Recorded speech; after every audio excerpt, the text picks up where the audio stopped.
मार्कण्डेय उवाच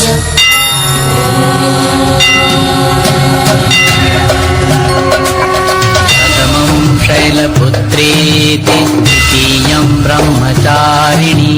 तृतीयं चन्द्रघण्टेति कुष्माण्डेति चतुर्थकं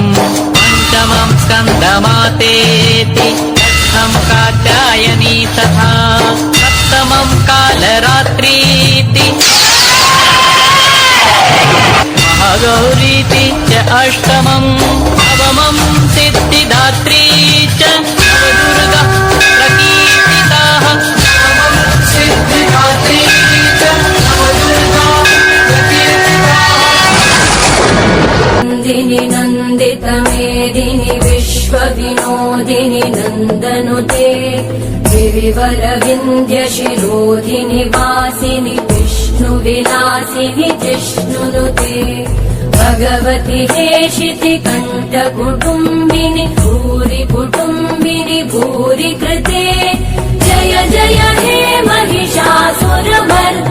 रम्यकपर्दिनि शैलसुते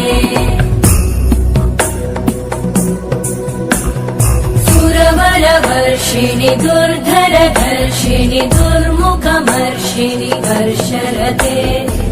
भुवनपोषिणि शङ्करमशमो